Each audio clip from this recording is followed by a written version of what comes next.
Bonjour à tous, bienvenue à ce live spécial confinement où je vous parle de la foi. Et je suis revenu sur les bases de la foi. On a approfondi, on va continuer à approfondir ce sujet.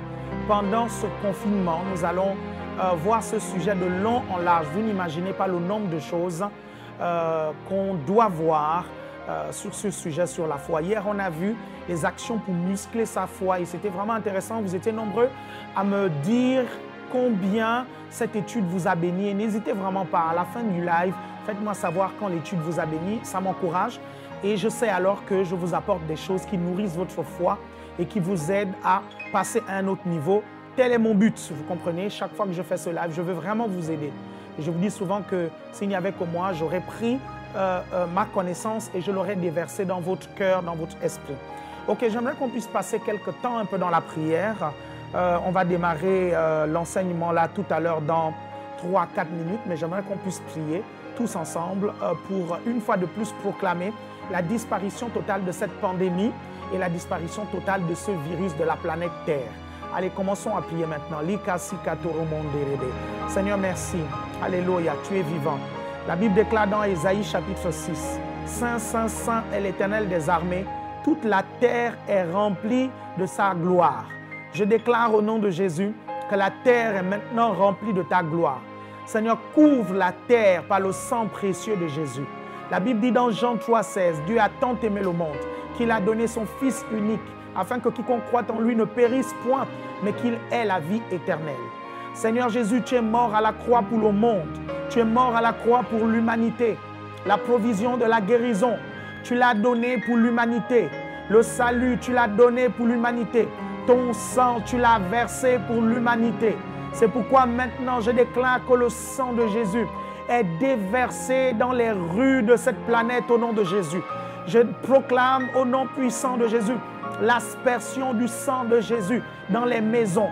Et je déclare la disparition totale de ce virus de la planète Terre. Je déclare la disparition totale de ce virus des maisons. Je déclare la disparition totale de ce virus dans les rues. Je déclare la disparition totale de ce virus dans les hôpitaux. Éternel des armées, je déclare que les malades sont guéris. Je déclare au nom de Jésus que les morts cessent. Au nom puissant de Jésus.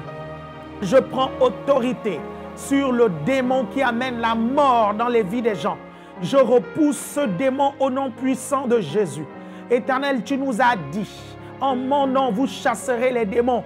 Je me saisis de cette autorité maintenant et je chasse le démon de la mort. Je chasse au nom puissant de Jésus ce qui cause la mort dans les hôpitaux. Et je proclame au nom de Jésus-Christ un rapport de guérison, Seigneur, des malades du Covid-19.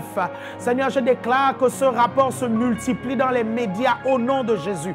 Je déclare qu'il y a de plus en plus de guérison au nom de Jésus. Éternel, je viens proclamer et réduire à néant la puissance de ce virus. Je viens réduire à néant l'accélération et la vitesse de propagation de ce virus au nom puissant de Jésus. Je déclare au nom puissant de Jésus-Christ de Nazareth que ce virus perd de la puissance et il perd de la vitesse. Il disparaît totalement au nom de Jésus. Feu sur lui au nom de Jésus. Le feu de Dieu sur ce virus dans le nom de Jésus. Je déclare au nom puissant de Jésus que l'espoir renaît maintenant dans les foyers, que l'espoir renaît maintenant dans les médias, que l'espoir renaît maintenant dans les États. Au nom puissant de Jésus-Christ de Nazareth, je prends autorité sur l'esprit de peur qui travaille avec ce virus. Au nom puissant de Jésus, je chasse l'esprit de peur. Au nom de Jésus, je repousse l'esprit de peur. Je repousse l'esprit de crainte. Je repousse l'esprit d'inquiétude.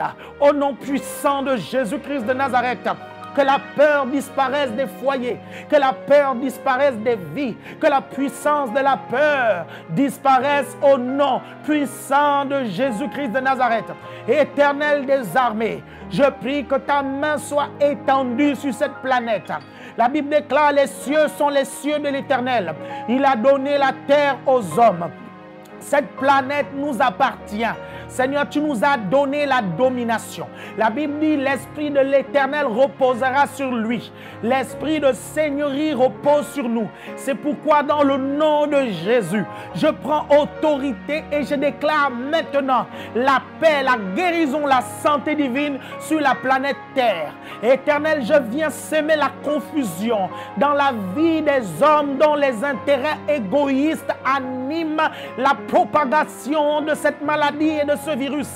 Dans le nom de Jésus, je sème la confusion dans leur camp maintenant, au nom puissant de Jésus. Et je déclare que les gouvernements prennent des décisions, Seigneur, pour sauver les populations. Au nom de Jésus, je viens déclarer que toute influence égoïste sur les gouvernements cesse et perde de la puissance au nom puissant de Jésus. Je déclare au nom de Jésus que cette maladie disparaît au nom puissant de Jésus. Je déclare que les remèdes sont trouvés.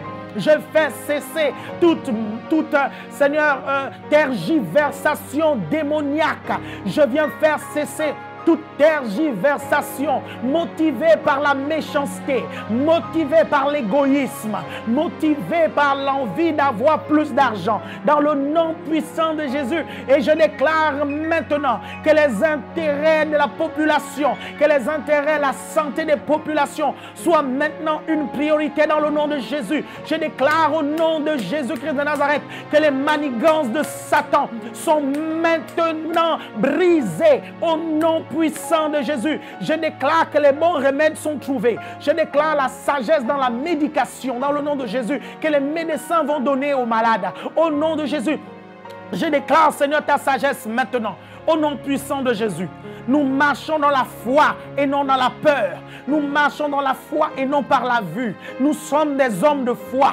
Nous déclarons au nom de Jésus que ce que nous avons dit s'accomplit. Nous restons dans l'assurance. Nous restons dans la ferme assurance des choses qu'on espère, la démonstration de celles qu'on ne voit pas. Seigneur, tu nous remplis de foi pendant ces moments. Pendant cette émission, nous sommes remplis d'assurance. Pendant cette émission, nous déclarons au nom puissant de Jésus que nous sommes protégés, que nos familles sont protégées. Seigneur, que les brebis de ce ministère sont protégées. Je déclare au nom de Jésus que de la tête jusqu'à la pointe des pieds, Seigneur, nous ne craignons aucun mal. Je déclare que celui qui est en nous est plus grand que celui qui est dans le monde. Je déclare que s'il y a un quelconque virus qui touche notre corps, je déclare au nom de Jésus que ce virus meurt automatiquement. Je déclare que partout où nous allons, les virus nous fuient au nom de Jésus. Je déclare que nous sommes divinement immunisés au nom puissant de Jésus-Christ de Nazareth. Éternel, merci parce que ta vie se manifeste. Éternel, merci parce que ce qui est né de Dieu triomphe du monde et de ses aléas. Ce qui est né de Dieu triomphe du monde et de ses crises. Ce qui est né de Dieu triomphe du monde et de ses pandémies. Ce qui est né de Dieu triomphe du monde. Nous sommes nés de Dieu. Je suis né de Dieu. C'est pourquoi je déclare, alléluia, que je triomphe de toutes ces choses. Toutes ces choses ne nous atteignent pas parce que nous sommes au-dessus. Au-dessus, nous sommes assis dans les lieux célestes avec Christ. Et tel il est, tel nous sommes. Je le déclare au nom de Jésus. Tel Christ est actuellement, tel je suis. C'est pourquoi, Seigneur, je déclare que mon frère et ma soeur, Seigneur, sort de cette crise en bonne santé. Sort de cette crise, oh Dieu, encore revitalisé dans sa foi. Au nom puissant de Jésus-Christ de Nazareth. Merci Seigneur pour ce temps de partage de ta parole. Seigneur, que ton esprit puisse encore fortifier les cœurs. Fortifie notre foi, Seigneur, quels que soient les défis que nous rencontrons. Seigneur, je suis conscient que certains de ceux qui regardent n'ont pas de problème avec le Covid-19. Ils ont d'autres défis. Je prie, Éternel, que lorsque je vais libérer ta parole, tu puisses communiquer la foi dans les cœurs à travers ta parole, oh Dieu. Et qu'ils sortent de là édifiés, remplis, boostés dans leur foi. Parce que tu as dit, alléluia, rien n'est impossible à celui qui croit. Lagazi pakadoboza katezabaka. Parce que tu as dit dans Marc 11, 23, si quelqu'un dit à cette montagne, ôte-toi de là et jette-toi dans la mer. Et s'il ne doute point en son cœur, mais croit que ce qu'il dit arrive, il le verra s'accomplir. Seigneur, ce matin, nous avons la foi pour déplacer les montagnes. Fortifie notre foi ce matin par ta parole. Fortifie notre foi ce matin par ta puissance. Fortifie notre foi ce matin, oh Dieu. Fortifie notre foi, Seigneur, ce matin. Nous voulons que notre esprit prenne encore de la force. Merci Seigneur. Pour tous ceux qui me regardent maintenant, gloire au Seigneur. Amen. Gloire à Dieu. Ok? Je pouvais rester là des heures et des heures. Mais comme je dois partager la parole de Dieu, donc on va continuer l'enseignement sur les actions pour muscler sa foi. Hein, un enseignement mais vraiment extrêmement important, hein, qui va nous permettre et qui nous apprend en fait l'équilibre lorsque nous mettons notre foi en action. Et hier, on a vu vraiment beaucoup de choses qui ont rééquilibré. Et j'ai des gens qui m'ont dit, apôtre, tu as été vraiment très pratique. C'est ça le but, c'est de vous aider à concrètement mettre votre foi en action. Avant de démarrer, est-ce que vous avez remarqué que ce virus-là pénètre dans le système respiratoire et l'un des symptômes graves de ce virus, c'est, comment on appelle ça, les troubles respiratoires, la difficulté à respirer. J'aimerais vous donner en fait une parole qui vient vraiment de Dieu. Sachez, mes chers frères et sœurs, que ce qui donne la vie en fait à votre corps, c'est votre esprit. OK? C'est votre esprit. OK? Et le mot esprit en grec, c'est pneuma. Hein? Pneuma. Est-ce que vous me suivez? Qui signifie souffle. Et c'est le souffle de Dieu que Dieu a mis dans les narines du corps qui avait été créé par la poussière, le corps d'Adam qui a été créé par la terre rouge, okay, parce qu'Adam signifie façonné avec de la terre rouge, façonné avec de l'argile. Il va souffler dans les narines et la Bible dit que Adam va devenir une âme vivante et Adam va respirer. Donc en fait, c'est le pneuma, c'est l'esprit que Dieu a mis au-dedans de vous qui vous permet aujourd'hui de rester vivant et de respirer. Est-ce que vous comprenez ça? La preuve que ce virus est quelque chose de vraiment démoniaque, c'est qu'il va s'attaquer au souffle, il va s'attaquer à votre respiration. Est-ce que vous suivez? Certaines manifestations démoniaques de ma petite expérience de démonologue en griffe, j'ai remarqué que certaines manifestations démoniaques se font souvent sentir par une difficulté à respirer. Certaines personnes vont ressentir une oppression satanique par des difficultés à correctement respirer. Et à partir de ce moment-là, quand je suis en face de cette personne-là, je sais et je comprends qu'elle est victime d'oppression satanique. Quand je chasse l'esprit qu'il y a derrière, mes chers frères et sœurs, juste après, la personne se met à respirer correctement. Est-ce que vous comprenez ça?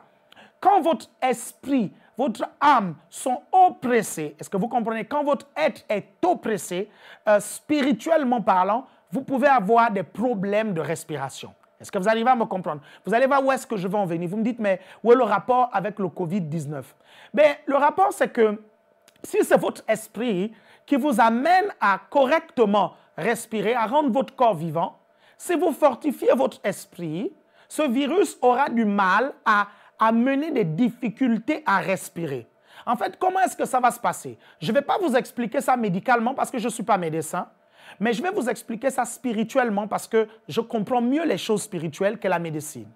Spirituellement, quand votre esprit est fortifié, okay, il va libérer une énergie qui permettra en fait de communiquer une énergie à votre âme qu'on appelle la volonté et une énergie à votre corps qu'on appelle bien sûr l'énergie, la force du corps. Est-ce que vous suivez?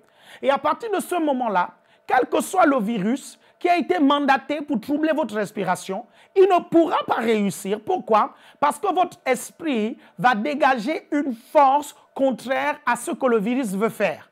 Et cette force-là que votre esprit va libérer a la capacité de détruire complètement la puissance de ce virus et de provoquer la disparition de ce virus dans votre corps. Et c'est ça que je prophétise sur toutes les personnes maintenant qui me regardent, qui rencontrent ce genre de symptômes. Je déclare maintenant qu'au moment où je suis en train de parler, votre esprit libère l'énergie nécessaire pour détruire la puissance de ce virus. Et je déclare la disparition totale de ce virus au nom de Jésus.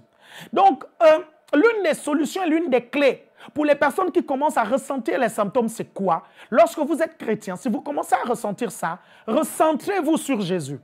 Recentrez-vous sur la présence de Dieu. Commencez à sérieusement adorer et saturez-vous de la présence de Dieu.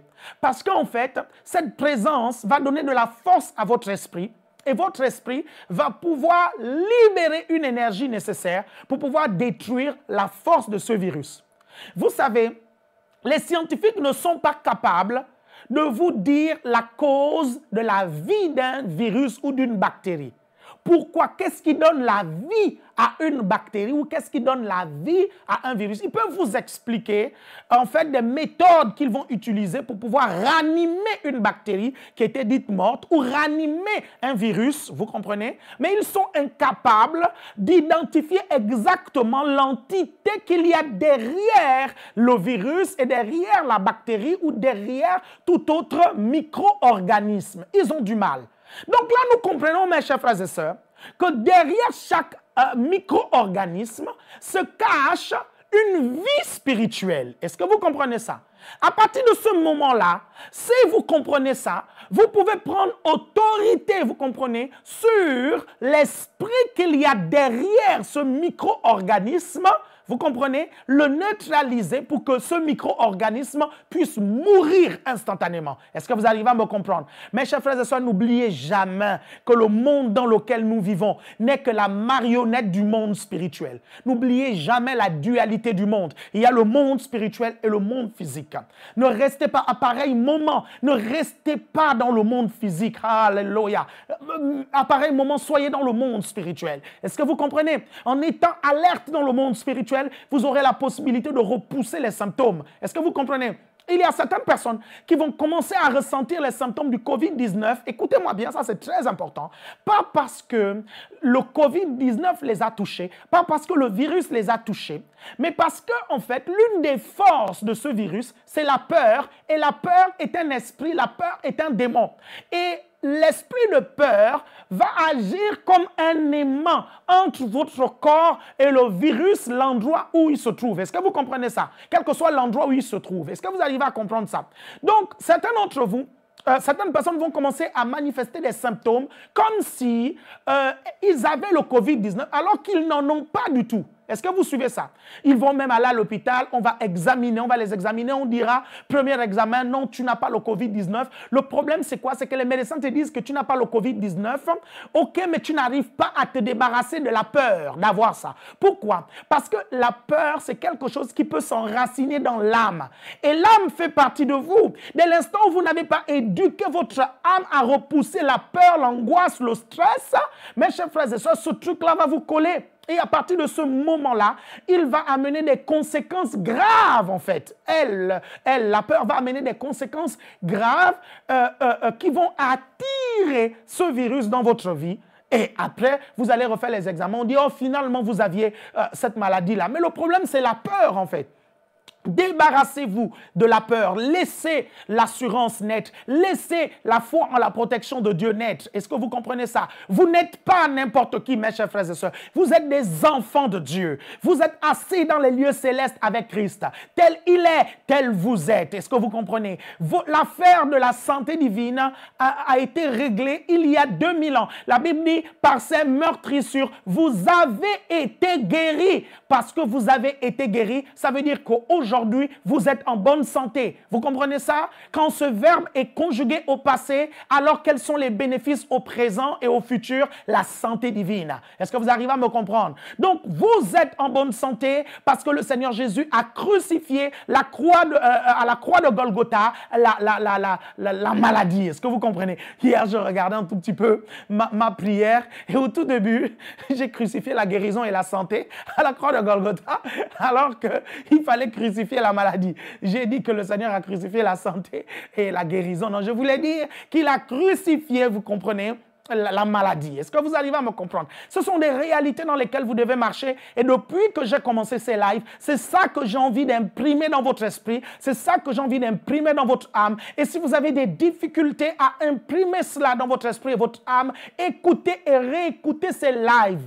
faites-en une priorité dans des moments graves comme ceci. Est-ce que vous comprenez ça? Parce que c'est important que cette assurance que vous êtes dans la protection, que vous êtes en bonne santé, que ce truc-là ne vous touchera pas. Écoutez-moi bien, 1000 tombent d'un côté, 10 000 à ta droite, tu ne seras pas atteint, tu ne seras pas atteint, tu ne seras pas atteint. Écoute-moi bien, je te vois maintenant à la fin de cette pandémie, je te vois remercier le Seigneur parce que tu n'as pas été touché. Je te vois remercier le Seigneur parce que ta famille n'a pas été touchée. Je te vois remercier le Seigneur parce que tes amis autour ont été protégés. Je te vois remercier le Seigneur parce que ton église et les collaborateurs n'ont pas été touchés. Est-ce que vous comprenez ça? Hallelujah, glory be to God. Ça, c'était vraiment le petit encouragement que je voulais vous donner avant d'entrer dans le vif du sujet.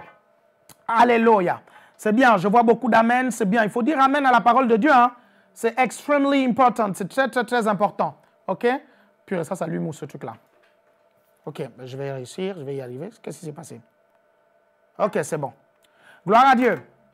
OK, donc on a vu beaucoup de choses hier. Je ne vais pas revenir là-dessus. OK? Il y a des études à revoir, OK? Il y a des études à revoir. Tout ce qu'on a vu là, voilà, très, très bien. Donc, il faut revoir ça et voir les actions pour muscler sa foi, partie 1, partie 2, le diagnostic. Il faut revoir tout ça, OK? Extrêmement important. Le diagnostic de notre foi, revoyez ces enseignements-là. C'est important pour pouvoir booster votre foi et pour que vous puissiez aller loin. Wouh! Hallelujah! Lingazete bébé. Merci Jésus.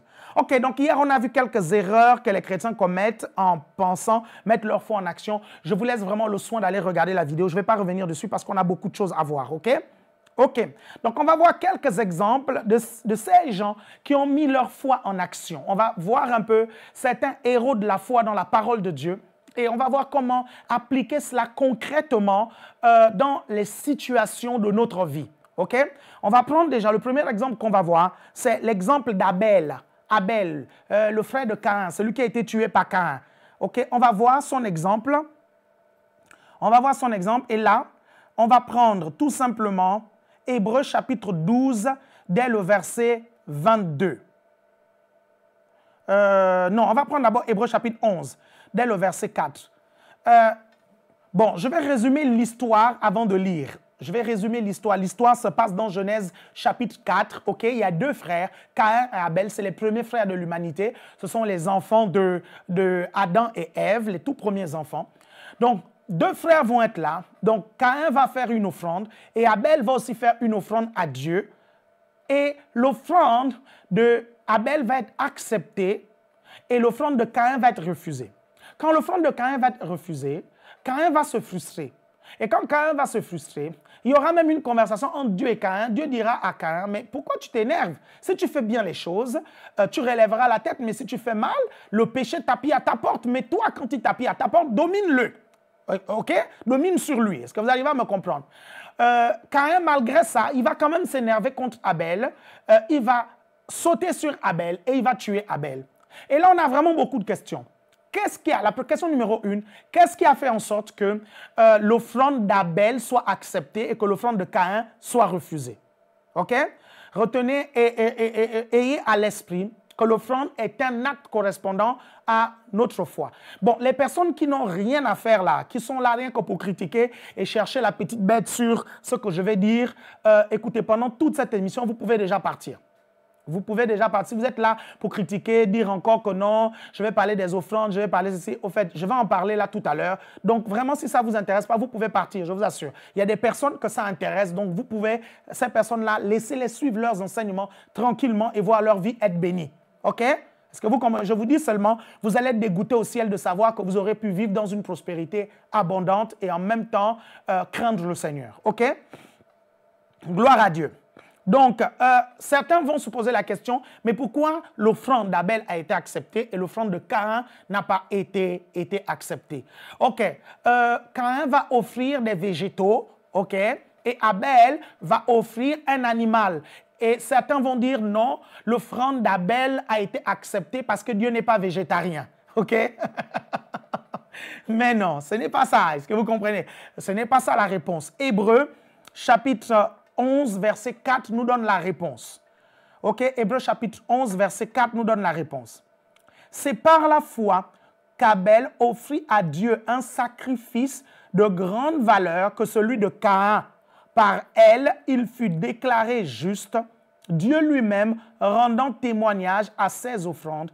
Et par elle, quoique mort, il parle encore. Il qui, vous comprenez, par l'offrande d'Abel, ok, jusqu'à présent, il parle toujours.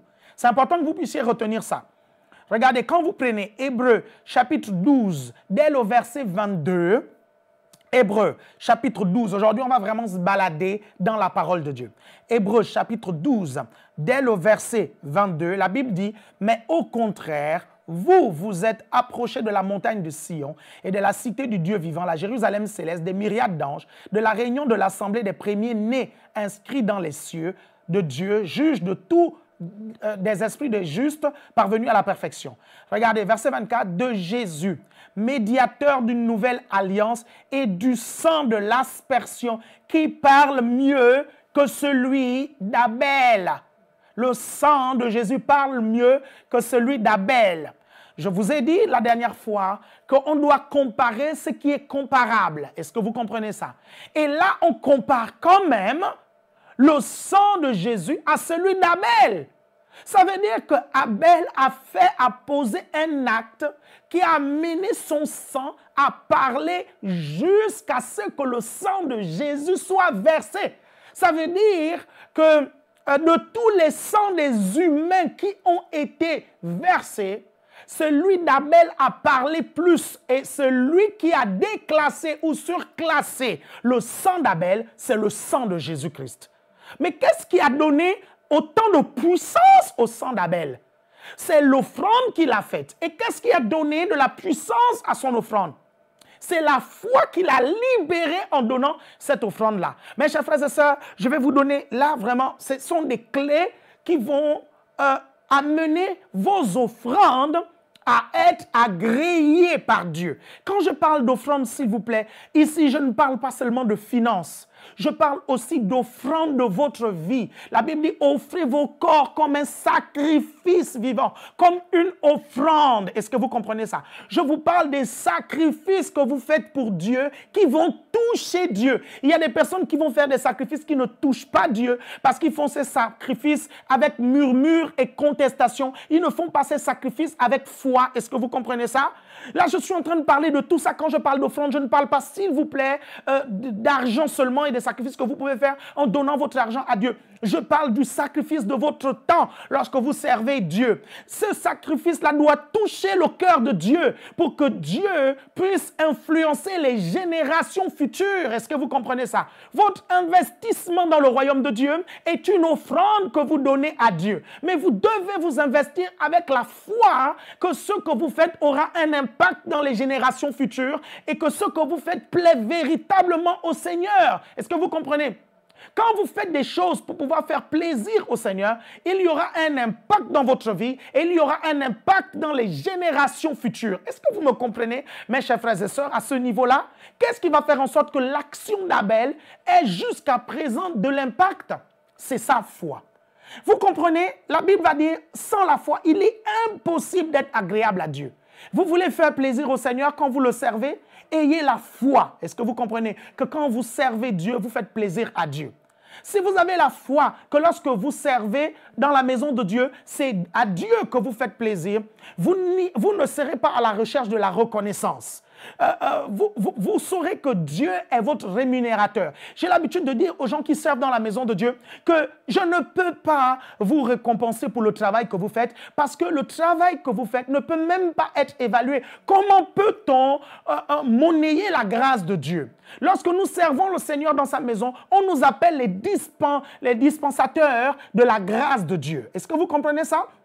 Donc, avoir la foi que ce que nous faisons touche véritablement le cœur de Dieu. Et parce que ça touche le cœur de Dieu, Dieu va protéger nos familles, Dieu va protéger nos avoirs et Dieu va véritablement nous bénir. Et ça, c'est extrêmement important. Parce que moi, je vois des gens qui se sacrifient pour le Seigneur. Je vois des personnes qui s'investissent dans la maison de Dieu. Mais quand tu regardes leur vie, vraiment, c'est compliqué. Et le problème est où? Le problème est au niveau de la foi. Est-ce que tu crois véritablement que tu le fais pour le Seigneur et que le Seigneur va te récompenser et qu'il est le seul qui peut te récompenser? Est-ce que tu crois que les récompenses du Seigneur sont meilleures que les récompenses des hommes? Est-ce que tu recherches l'approbation des hommes? Est-ce que tu recherches la reconnaissance des hommes? Est-ce que tu recherches la rémunération des hommes ou tu recherches la rémunération de Dieu? Extremely important. Très important. Quand nous parlons de ce sujet de la foi, comprenez que beaucoup de domaines dans notre christianisme sont touchés par ce domaine de la foi, même quand vous servez Dieu. Moi, je ne sers pas le Seigneur, vous comprenez, en vain. Je sers Dieu déjà pour faire plaisir au Seigneur parce que j'aime Dieu. Et moi, je me soucie d'une seule chose, c'est lui faire plaisir. C'est l'une des raisons pour lesquelles, malgré les critiques des personnes qui ne croient pas du tout en mon message et en notre message, je continue, mes chers frères et sœurs, malgré les critiques des personnes qui ne croient pas du tout en notre message, je continue, mes chers frères et sœurs, à prêcher ce message. Est-ce que vous comprenez? Parce que mon seul but, c'est de faire plaisir au Seigneur et rien qu'au Seigneur. Je ne suis pas là pour chercher à plaire à qui que ce soit parce qu'un jour, je vais me présenter devant Dieu. Est-ce que vous comprenez? Donc, le gros problème de Caïn, c'était le doute et on va l'étudier, on va voir un tout petit peu. Vous savez, j'ai eu l'occasion de faire cette étude dans une prédication que j'ai intitulée « Caïn m'a tué ». J'ai prêché pendant près d'1 heure pour expliquer en fait le mystère qu'il y a derrière la mort de Caïn. J'ai vraiment pris le temps de bien expliquer ça. Mais il y a un point quand même que j'aimerais revoir avec vous. En fait, la tradition orale juive nous explique certaines choses. Nous dit que, effectivement, c'est à cause de la foi d'Abel que Caïn a tué Abel, parce que Caïn avait un problème de foi en Dieu. Et la tradition orale juive, notamment le Targum, va retranscrire la conversation d'Abel et de Caïn dans Genèse 4, verset 8. Je ne sais pas si le multimédia a eu le temps de pouvoir faire afficher ça. OK. Nous allons lire ensemble et vous allez voir la conversation entre Caïn et Abel. Je vais juste vous rappeler rapidement. Vous savez, il y a la Bible et il y a des écrits autour. OK? Vous comprenez? Dans les écrits autour, il y a les apocryphes et dans les écrits hébraïques, il y a la tradition orale des Hébreux, c'est-à-dire l'interprétation qu'ils donnaient à certains textes. OK. Toute cette interprétation-là n'est pas forcément exacte. Rappelez-vous que l'un des reproches que Jésus va faire justement aux pharisiens, c'est le fait de rendre la parole de Dieu impuissante à cause de leur tradition. Okay? Il y a beaucoup de choses dans les traditions qu'ils mettaient qui affaiblissaient la puissance des Écritures. Mais cette tradition orale juive nous permet quand même de comprendre le contexte historique de chacune des histoires bibliques. Okay? Celle que je vous présente là, par exemple, c'est dans le Targum que j'ai lu ça. Maintenant, n'allez pas acheter tout ça, c'est pas utile. Lisez votre Bible et ça va avancer, et vous allez avancer, ok? Ok, Genèse chapitre 4, verset 8, on va lire la conversation entre Caïn et Abel. Ok. Caïn dit à son frère Abel, « Viens, sortons tous deux au champ. » Et il advint que lorsque tous deux furent au champ, Caïn répondit et dit à Abel, « Je vois que le monde n'a pas été créé. » Ça, c'est Caïn qui dit. Vous voyez? Il dit, « Je vois que le monde n'a pas été créé par amour, qu'il n'est pas régi selon le fruit des bonnes œuvres et qu'il y a dans le jugement acception de personne. Pourquoi ton offrande a-t-elle été accueillie avec faveur? » On va d'abord s'arrêter là avant de continuer. En d'autres termes, en fait, Dieu a fait du favoritisme en acceptant ton offrande et en refusant mon offrande. En d'autres termes, Dieu est injuste. Et c'est souvent ce que nous disons lorsque nous posons certains actes de foi et on voit que ça a marché chez les autres, mais chez nous, ça n'a pas marché. On pense que Dieu est injuste. Mais c'est parce que nous avons fait les choses de la mauvaise façon. Regardez, ça, c'est le langage de Caïn. Hein? OK, on va continuer. On continue. Abel répondit à Caïn en disant, « Je vois, moi, que le monde a été créé par amour, qu'il est régi selon le fruit des bonnes œuvres, parce que mes œuvres étaient meilleures que les tiennes. Mon offrande à moi a été accueillie avec faveur. » Continue. Caïn répondit et dit à Abel, « Il n'y a ni jugement ni juge, ni un autre monde, point de remise des récompenses pour les justes, ni de châtiment pour les méchants. » Abel répliqua à Caïn en disant, « Il y a un jugement, il y a un juge. Il y a un autre monde. » Je rajoute, mon frère, il y a un autre monde. Il y a remise de récompenses pour les justes et un châtiment des méchants dans le monde à venir. Continue. Sur cette question, tous deux se querellaient en pleine campagne et Caïn se dressa contre son frère Abel et le tua. Vous voyez ce que la tradition juive dit? Que c'était une question des affaires de foi. Caïn fait une offrande, Dieu n'approuve pas son offrande et il commence à penser. En fait, au départ déjà, il avait des gros problèmes, il avait des gros doutes en fait. Est-ce que vous suivez? Il avait des gros doutes, il disait non, est-ce que l'au-delà existe? Est-ce que quand on va mourir, il y aura véritablement un jugement? Il va se poser toutes ces questions-là, en fait. Il va douter et il va le dire même à Abel. Il dira non, ces histoires-là n'existent pas. Et Abel va dire, si mon frère, ça existe. Et à un moment donné, ça ne va pas lui plaire. Il va tuer son frère. Est-ce que vous vous rendez compte de ça? La foi. C'était une affaire de foi. Abel était un homme de foi. Abel croyait en ces choses-là. Et quand vous étudiez la descendance de Caïn et la descendance de Seth, parce que on ne verra pas la descendance d'Abel, je pense que Caïn tue Abel au moment où ils n'ont pas encore d'enfants. Parce que sinon, on aurait parlé des enfants d'Abel. Okay? Par contre, on voit la descendance de Caïn et on voit la descendance d'un autre enfant qu'Adam et Ève ont mis au monde après Abel, Seth. Okay? Et Jésus est issu de la lignée de Seth. Est-ce que vous comprenez ça? Maintenant, quand vous étudiez la descendance de Caïn, vous allez voir même que les descendants de Caïn, il y avait des personnes comme Nimrod. Et Nimrod est l'une des premières personnes qui a répandu l'animisme sur la planète Terre. Ce gars-là qui a voulu construire toute une tour et qui a voulu défier Dieu. C'était un incrédule, un gars qui défiait Dieu, mais de façon terrible en fait. Et c'est lui qui a répandu l'animisme et qui a institué le culte à d'autres dieux sur toute la terre. C'était lui le premier à faire ça. Et c'est un descendant, je pense que c'est un petit-fils ou le petit-fils du petit-fils de Caïn. Et on a vu que, en fait, toute la descendance de Caïn va se multiplier en répandant cette incrédulité-là. Donc, il va y avoir deux branches, la descendance de Caïn et la descendance de Seth. Est-ce que vous arrivez à comprendre, mes chers frères et sœurs? C'est important que vous puissiez comprendre ça pour comprendre la mort de Caïn et d'Abel. Donc, tout ceci juste pour vous faire comprendre que lorsque vous faites des sacrifices pour Dieu, lorsque vous faites des offrandes pour Dieu, des offrandes de votre temps, de votre énergie, faites-le par la foi pour faire plaisir au Seigneur parce qu'il y aura des répercussions dans la vie présente et même dans les générations à venir. Il y a quelqu'un qui me suit ici, que quelqu'un dise Amen.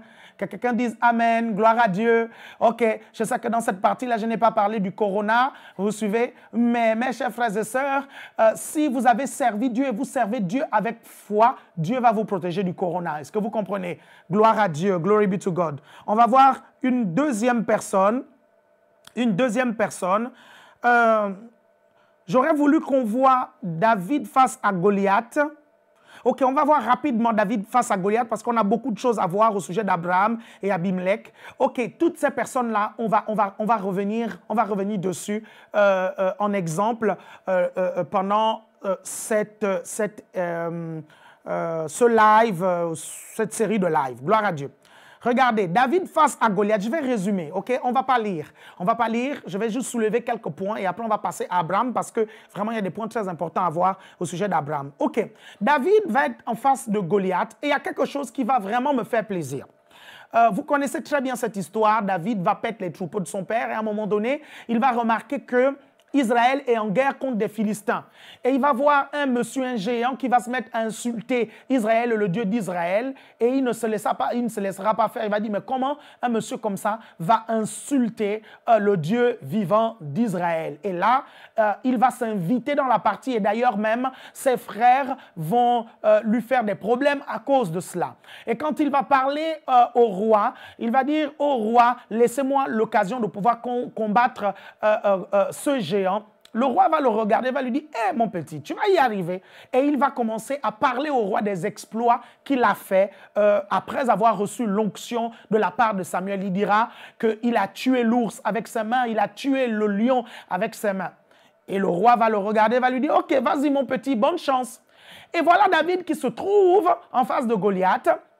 Et vous allez remarquer quelque chose dans ce texte qui se trouve dans 1 Samuel, chapitre 17, à partir du verset 40 jusqu'au verset 51. 1 Samuel 17, du verset 40 jusqu'au verset 51. Vous allez remarquer quelque chose de très, très, très fort. C'est que même les Philistins qui servaient des dieux morts avaient compris le principe de la confession. Parce que qu'est-ce que Goliath fait avant d'attaquer David? La Bible dit que Goliath maudit David par ses dieux. Goliath va déclarer des choses, vous comprenez, qui vont libérer des esprits méchants, vous suivez, contre David. Et rappelez-vous que quand on a démarré cette étude, je vous ai parlé de la foi des hommes, je vous ai parlé de la foi de Dieu et la foi du diable. Vous suivez? Et tout cela basé de ce qu'on entend, basé sur ce qu'on entend. La foi de Dieu est basée sur la parole de Dieu. La foi des hommes est basée sur ce que les hommes nous enseignent. La foi du diable est basée sur les mensonges du diable. Est-ce que vous comprenez? Voici une confrontation de puissance. Goliath va aussi déclarer. Il va maudire David par ses dieux. Et qu'est-ce que David va faire? David va contrecarrer la déclaration. Et c'est là où on comprend que le combat entre Goliath et David était d'abord spirituel. Il s'est d'abord gagné spirituellement. Il s'est d'abord gagné dans la puissance de la confession. Lakasi Kabalare. Est-ce que vous comprenez ça? Parce que les deux vont commencer à se dire des choses. Goliath va libérer des paroles, vous comprenez? Et David va libérer des paroles. Il va dire, tu viens avec moi, avec la lance et le javelot, mais moi je viens contre toi au nom de l'Éternel des armées. Et là, il va être plus précis dans la confession que Goliath. Est-ce que vous comprenez? Il va dire, voici ce qui va se passer maintenant. Je vais te tuer. Je vais couper ta tête et je vais donner ta tête aux oiseaux. Le gars qui est en train de le dire, il n'a même pas d'épée. Je ne sais pas si vous comprenez. Il a une fronde. Il va couper la tête de Goliath avec quoi? David avait déjà son plan en tête. Vous ne pouvez pas confesser si vous n'avez pas la vision de ce que vous voulez voir se produire. Est-ce que vous comprenez ça? Dans sa tête, c'était clair. Vous ne pouvez pas aller dans un combat si vous n'avez pas vu la victoire d'avance. Est-ce que vous arrivez à me comprendre? Vous ne devez pas aller dans un combat si vous n'avez pas pu visualiser l'issue du combat. Est-ce que vous suivez? Dès l'instant où vous visualisez l'issue du combat, à partir de ce moment-là, vous déclarez maintenant ce qui va se passer et vous le dites à votre ennemi. Est-ce que vous me suivez? Vous connaissez la suite de l'histoire. Il lancera la fronde, ok? Il va choisir 5 pierres dans un endroit, 5 pierres. Il va utiliser une seule qui va frapper le front de Goliath. Goliath va mourir, ok? Pourquoi il va choisir 5 pierres? C'est parce que quand vous lisez en fait la Bible, vous découvrez en fait que Goliath avait 4 autres frères en fait. Ils étaient 5. Les géants philistins, ils étaient 5 et Goliath avait 4 autres frères. Donc David avait déjà tout prévu. Il avait dit une pierre pour Goliath. Et si les 4 autres frères viennent, parce qu'on leur a dit que leur frère est mort, je vais en finir avec eux. Est-ce que vous comprenez ça? Plus tard, lorsque vous lisez les histoires du combat de David, un des soldats de David va tuer un des frères de Goliath aussi. Lisez votre Bible, c'est des histoires qui sont dans l'Ancien Testament. Pourquoi vous me regardez comme si je vous racontais quelque chose de nouveau? Allez lire votre Bible, mes chers frères et sœurs. Et là, il y a certains qui disent, mais comment il sait que je suis en train de me poser? Mais parce que je connais les chrétiens. Je sais comment vous êtes. C'est jamais le genre d'histoire que vous allez lire. Est-ce que vous suivez ça? Et là, il va prendre le couteau de Goliath, l'épée de Goliath. Il va couper la tête de Goliath. Et les choses vont se passer exactement comme il a prédit. Ce scénario-là, est-ce que c'est le Saint-Esprit qui le lui a donné? Non, ce scénario, c'est lui-même qui l'a conçu. Et il a déclaré, il a affronté Goliath. Est-ce que vous comprenez ça? Mes chers frères et sœurs, vous ne pouvez pas vaincre ce que vous n'avez pas affronté. Et vous ne pouvez pas affronter ce que vous n'avez pas préparé d'avance. Si vous ne vous préparez pas, mes chers frères et sœurs, vous serez une victime dans le combat. Je ne sais pas si j'aide quelqu'un ici. Quelle que soit ta difficulté, quel que soit ton problème, vois déjà le scénario. Compose-le dans ton cœur et ton esprit, dans ton imagination. Dieu ne t'a pas donné l'imagination que pour voir que telle personne te déteste ou te hait. Dieu t'a donné l'imagination pour penser l'issue des combats de la vie. C'est pour ça que tout à l'heure, je vous ai dit, je vous vois après la pandémie, après le confinement, en bonne santé, louant le Seigneur. Est-ce que vous comprenez? Parce que moi, personnellement, j'ai déjà imaginé l'issue de cette pandémie. Ah, je sens même l'onction de Dieu pendant que je suis en train de le dire. J'ai déjà imaginé l'issue de cette pandémie. Je vois les églises ACER doubler, tripler après cette pandémie. Je vois les églises ACER prospérer après cette pandémie. Je vous vois aimer Dieu de tout votre cœur après cette pandémie. Est-ce que vous comprenez ça, mes chers frères et sœurs? Glory be to God. Il y a beaucoup de choses à voir dans l'histoire de David et de Goliath, mais on va vraiment passer et on va aller voir un autre homme de Dieu qui a posé des actes de foi. Là, par exemple, chez David, vous avez vu l'acte correspondant, en fait. Est-ce que vous comprenez?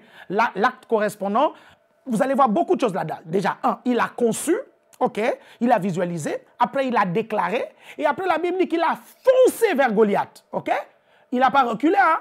Il a foncé. Est-ce que vous suivez ça? Ok, gloire à Dieu. Ça, c'est vraiment... Sur David et Goliath, on peut avoir toute une prédication là-dessus. Maintenant, Abraham. On va voir Abraham. Et là, il y a vraiment beaucoup de choses intéressantes à voir. On va voir deux choses principales chez Abraham. On va déjà voir comment Abraham a eu Isaac. Ok? Ok? On va voir comment Abraham a eu Isaac et on va voir les actes qu'Abraham a posés pour avoir Isaac. Et vous allez vous rendre compte que certains d'entre nous, nous arrêtons au milieu du chemin. C'est l'une des raisons pour lesquelles nous ne voyons pas la manifestation du miracle. Vous allez voir où est-ce que je vais en venir. Regardez, vous connaissez l'histoire d'Abraham. La Bible dit que Dieu va apparaître à Abraham. Il va dire à Abraham, quitte ton pays et ta patrie, va au pays où je te montrerai. OK? Ça, c'est dans Genèse, chapitre 12. Vous êtes toujours avec moi? Si vous êtes avec moi, faites-moi signe. Si vous êtes avec moi, faites-moi signe. Dites-moi, on est avec toi, apôtre. On est avec toi. OK? Dites-moi ça, dites-moi ça, dites-moi ça, dites-moi ça. Say it, say it, say it, say it, say it, say it. Parce que j'ai des choses à vous montrer très intéressantes, très importantes. Là, si vous ne lisez pas votre Bible, ça peut être compliqué. Mais après cette étude, allez revoir ça. Et vous allez voir. OK? Dites-le, dites-le, on est avec toi. Je vais vous voir le dire. Je vais vous voir le dire. Il y a beaucoup, beaucoup de choses à voir.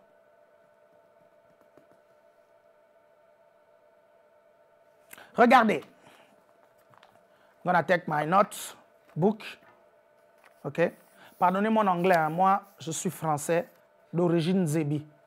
Vous dites, Nzebi, c'est quelle ethnie? C'est l'ethnie du petit Mayombo. OK? Vous connaissez le petit Mayombo?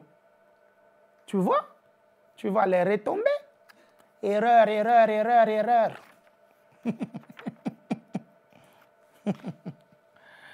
Glory be to God. OK, très bien. Donc, dans Genèse chapitre 12, là, on va faire vraiment le tour de l'histoire d'Abraham jusqu'au moment où il sacrifie Isaac, mais rapidement. Dans Genèse chapitre 12, Dieu dit à Abraham, quitte ton pays et ta patrie, va au pays où je te montrerai. Abraham va quitter son pays et sa patrie, il va vraiment suivre la voie du Seigneur. OK? Dans Genèse chapitre 13, il va avoir... dans Genèse chapitre 12, il va quitter son pays et sa patrie et Dieu va faire la première fois la promesse. Il va dire, je rendrai ton nom grand, je te donnerai beaucoup d'enfants, les nations de la terre seront bénies à travers toi. Là, c'est la première fois que Dieu fait cette promesse-là. OK? Dans Genèse chapitre 13, Dieu va encore refaire la promesse. OK? Mais Abraham a du mal à visualiser. En faisant la promesse, Dieu va utiliser une image pour pouvoir activer la visualisation qui provoque la foi. Nous allons voir dans la trinité des percées surnaturelles la puissance de l'espérance, ok? La puissance de la visualisation et de l'imagination, un enseignement puissant. C'est pour ça que j'ai donné un titre aussi puissant, la trinité des percées surnaturelles. On va voir la puissance de l'imagination. Donc Dieu va prendre une image. Il va dire à Abraham, première image que Dieu va utiliser, il va dire, tes enfants seront plus nombreux que la poussière du sol. Donc, quand Abraham regarde le sable du désert, chacune graine pour Abraham va représenter les enfants. Et il arrive quand même à visualiser. OK? Et Dieu va lui dire dans Genèse chapitre 13, regarde tout le pays, tout ce pays-là, je vais te le montrer, je vais te le donner. Donc il va visualiser, il va regarder le pays, tout ça, il va réussir à le voir. Dieu va essayer de provoquer ça dans son esprit pour que la foi puisse naître. Vous êtes toujours avec moi? Vous êtes toujours là? Suivez attentivement.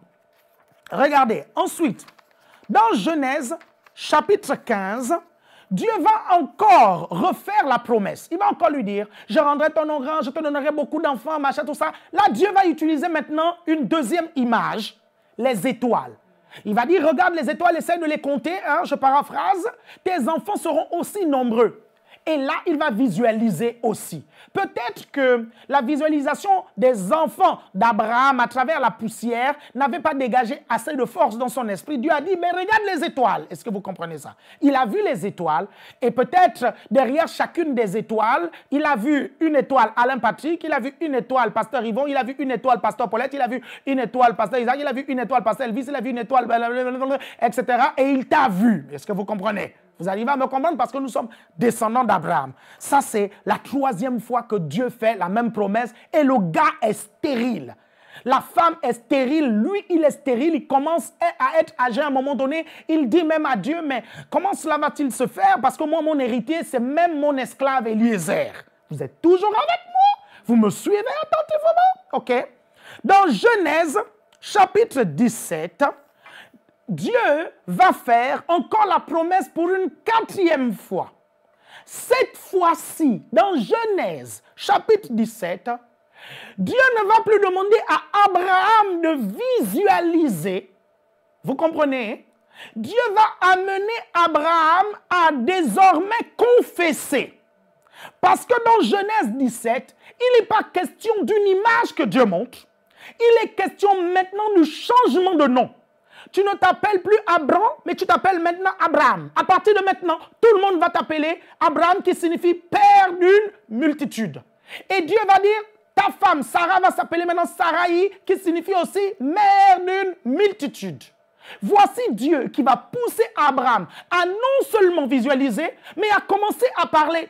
Parce que la visualisation, c'est quelque chose qui peut être facile. Vous êtes là dans votre coin, vous visualisez même des choses que les gens peuvent considérer comme folles. Et ça ne dérange pas les gens. À partir du moment où vous commencez à déclarer, c'est là où les persécutions commencent. C'est là où ça commence à déranger les gens. Parce que c'est là où les gens autour se rendent compte à quel point vous êtes dans votre planète. C'est là où les gens se disent, mais il est fou, il ne peut pas déclarer qu'il aura un immeuble de 2550 étages. Il ne peut pas déclarer qu'il va être guéri de cette maladie que les gens disent incurable. Il ne peut pas déclarer qu'il est prospère aujourd'hui alors qu'il dort chez son cousin et il est dans une cave, par exemple. Est-ce que vous arrivez à me suivre?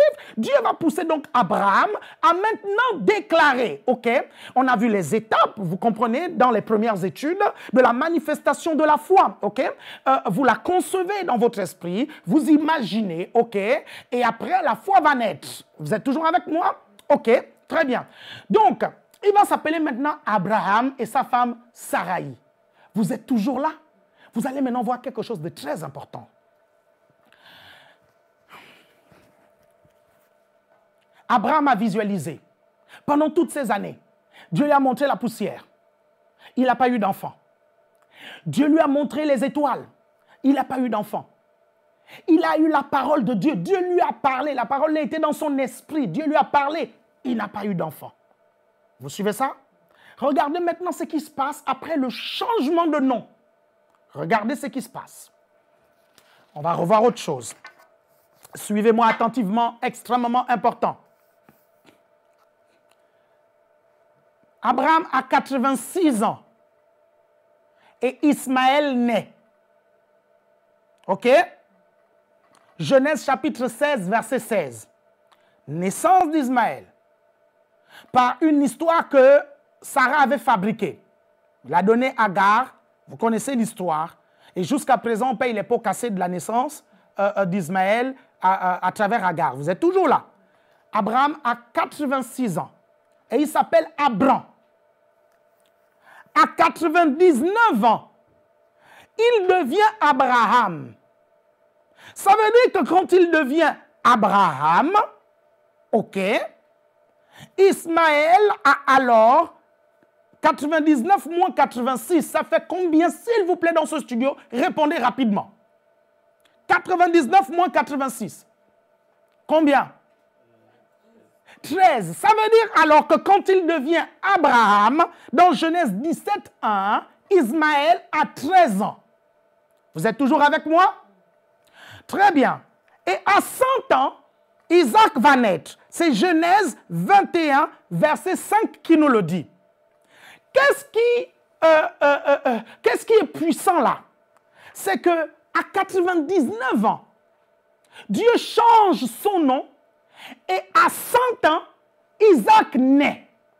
Alors que depuis des années avant même la naissance d'Ismaël, il avait visualisé la descendance. Il avait reçu le réma, la parole de Dieu. Est-ce que vous comprenez? Mais l'enfant ne venait pas en fait.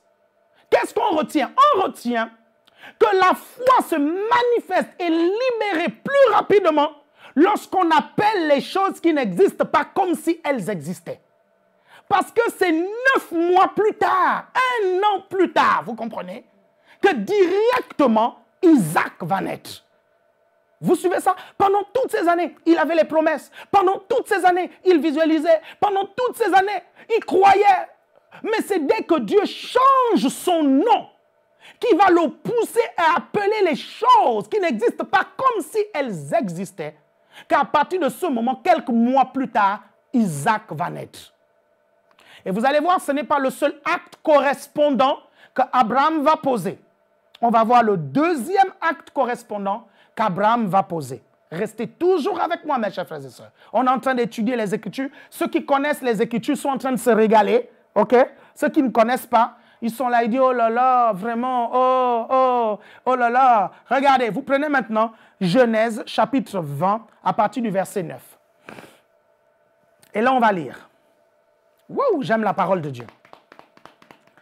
Genèse, chapitre 20, du verset 9 au verset 18. Vous allez voir. Abimelech appela aussi Abraham. Abimelech, là, ça c'était un fan. Hein? Abimelech, Madjuna. Putain, une belle situation en main, Abimelech. Hein? Donc, Abimelech appela aussi Abraham et lui dit, qu'est-ce que tu nous as fait? Et quel péché ai-je commis contre toi, que tu nous aies amené, mon royaume et moi, à commettre un si grand péché? Tu as commis envers moi des actes qui sont inadmissibles. Puis Abimelech dit à Abraham, quelle intention avais-tu pour agir de la sorte? Abraham répondit, je me disais qu'il n'y avait sans doute aucune crainte de Dieu en cet endroit et que l'on me tuerait à cause de ma femme. De plus, il est vrai qu'elle est ma sœur, fille de mon père. Seulement, elle n'est pas fille de ma mère et elle est devenue ma femme. Lorsque Dieu m'a fait errer loin de ma famille, j'ai dit à Sarah, fais-moi la faveur dans tous les endroits où nous irons de dire, je suis ton frère. Abimelech prit du petit et du gros bétail des serviteurs et des servantes et les donna à Abraham.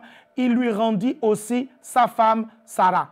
Abraham n'a pas refusé. On lui a donné les offrandes là. Abraham n'a pas refusé. Pourtant, c'était basé sur un mensonge d'Abraham au départ.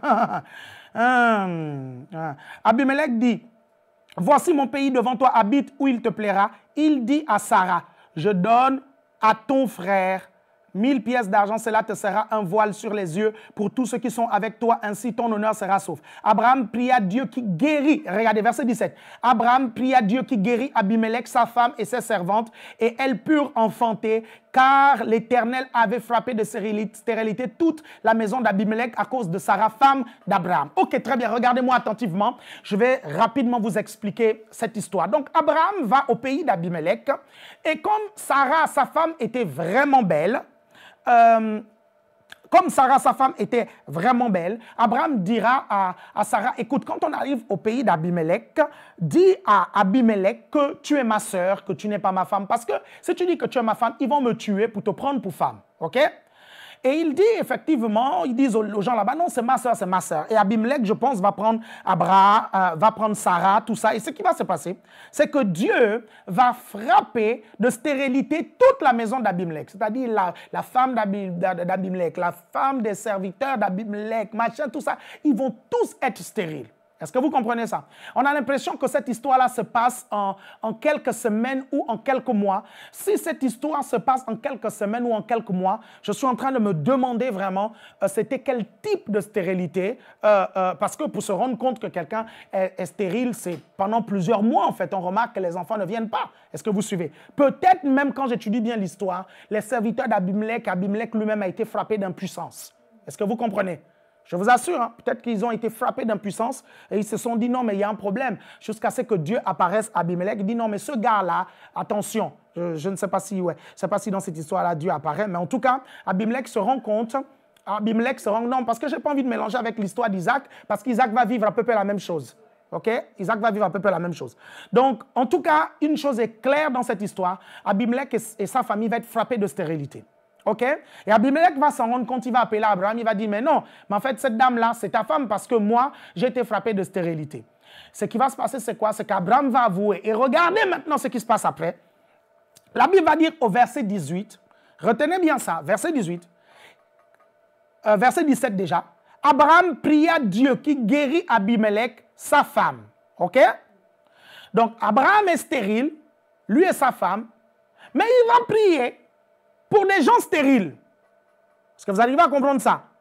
Il va prier quand même pour des gens stériles. Et verset 18, Dieu va guérir Abimelech. Est-ce que vous comprenez ça? Vous arrivez à me suivre, mes chers frères et sœurs? Que va-t-il se passer?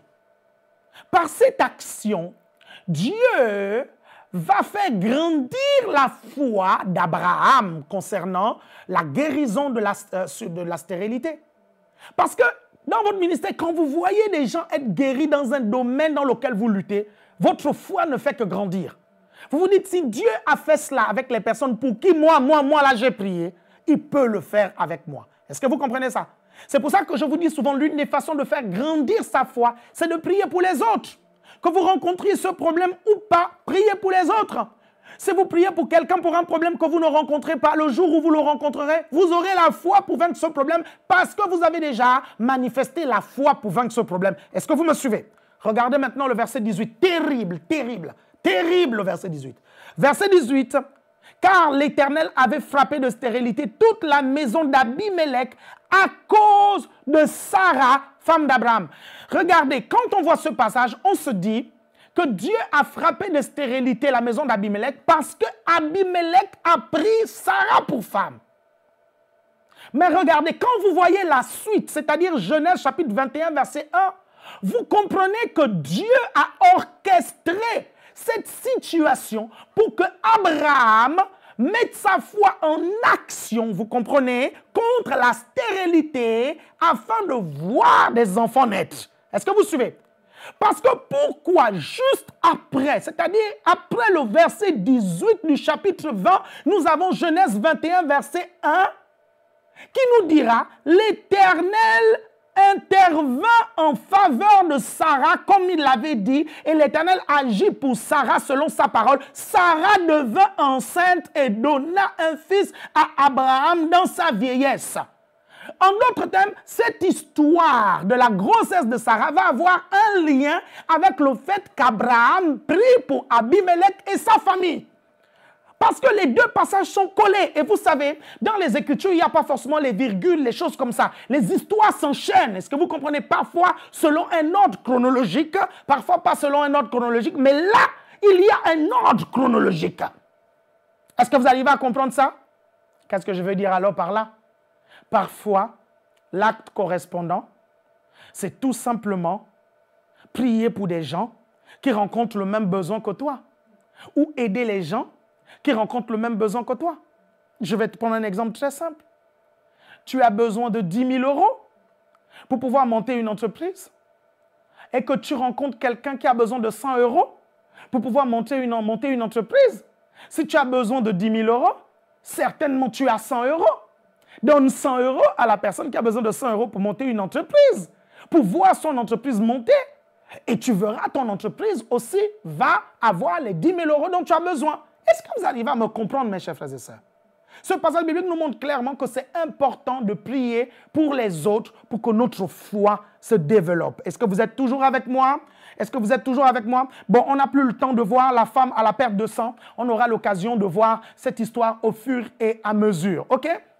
Je suis totalement d'accord qu'il fallait connaître les Écritures pour bien comprendre l'étude d'aujourd'hui. OK? Je suis totalement d'accord, mais il est de votre responsabilité d'étudier les Écritures et de les lire. Vous comprenez? Pour que ce genre d'études-là puisse véritablement vous apporter spirituellement. Est-ce que vous me comprenez? Et ceux qui lisent la Bible, qui méditent la parole de Dieu, je sais qu'ils se sont régalés. Ça, je le sais. Est-ce que vous comprenez ça?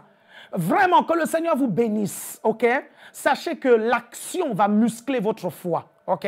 Votre foi va prendre de l'ampleur lorsque vous passez en action. Quelqu'un m'a posé une question, il me dit, et justement en parlant des questions, on va consacrer une séance questions-réponses. Je vais d'abord, en fait, faire tous les sujets que je vais aborder sur la foi et après, on fera une séance questions-réponses, ok?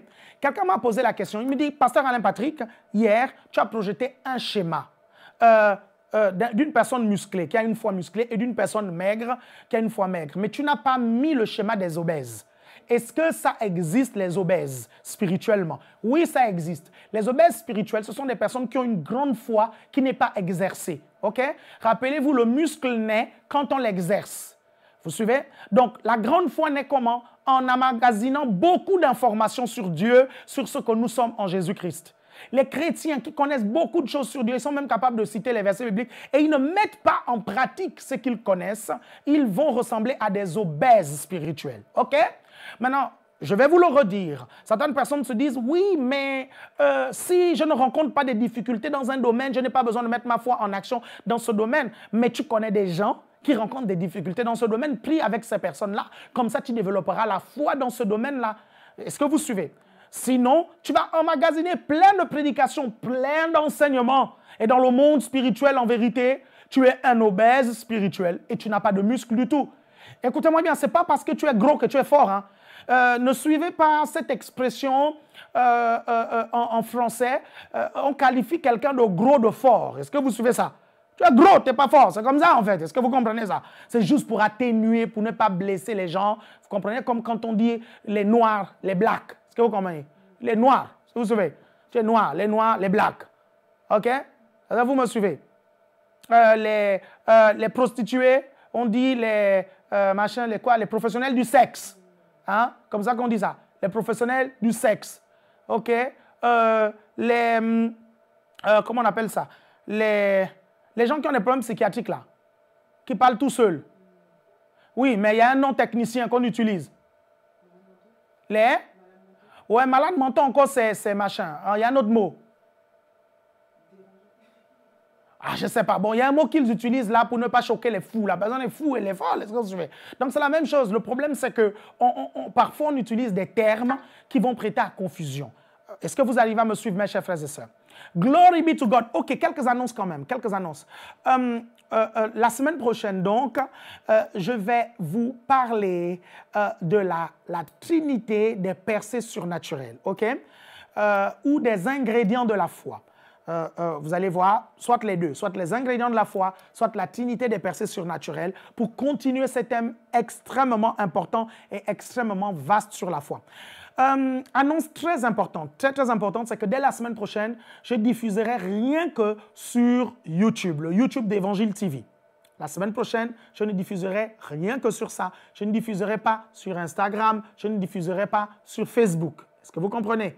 Je ne diffuserai que sur le YouTube d'Évangile TV. Donc, connectez-vous sur le YouTube d'Évangile TV, OK, pour pouvoir suivre le live et partager ce lien-là dès la semaine prochaine. C'est extrêmement important. C'est un choix qu'on a fait pour être plus efficace dans la diffusion. Donc, ce dimanche, j'interviens aux deux cultes. Donc, aux deux cultes, soyez connectés à 10h et à 13h. Ces enseignements sont extrêmement importants pour être efficaces pendant cette période de confinement. Donc, restez vraiment connectés. La semaine, il y a 2 semaines, on a battu nos records et j'espère que ce dimanche, on va battre encore nos records. On va faire plus que ce qu'on a fait. Donc, je compte sur vous pour vous mobiliser pour cette prédication de dimanche. Donc, on aura aussi la Sainte Seine. Voici comment on va faire la Sainte Seine. En fait, chacun d'entre vous, vous allez préparer soit une tasse ou un petit truc, vous allez mettre à l'intérieur. Si vous avez du jus de raisin, vous mettez du jus de raisin. Si vous avez du jus de pomme, vous mettez du jus de pomme. Écoutez, si vous n'avez rien de tout ça, vous avez que le Fanta, vous mettez le Fanta. Écoutez, si vous n'avez aucun jus, mettez de l'eau. C'est pas grave, ok? Mettez de l'eau. Peut-être qu'il faudra d'abord qu'on transforme l'eau en vin et puis le vin en sang de Jésus. OK? Est-ce que vous me suivez? Puis vous prenez un morceau de pain. Maintenant, si vous n'avez pas de pain, vous pouvez le fabriquer à la maison. Ce n'est pas faire des croquettes, ce n'est pas fabriquer quelque chose. On va prendre la Sainte Seine tous ensemble. Sinon, allez acheter du pain, allez acheter du jus de raisin. On va prendre la Sainte Seine tous ensemble, toutes les églises. OK? Continuez à soutenir vos églises locales en faisant vos offrandes. Mes chers frères et sœurs, vos églises ont besoin de vous. Est-ce que vous me comprenez? Vos églises ont besoin de vous et c'est important que vous puissiez le faire. C'est very, very important. OK, faites-moi signe si cet enseignement vous a vraiment béni.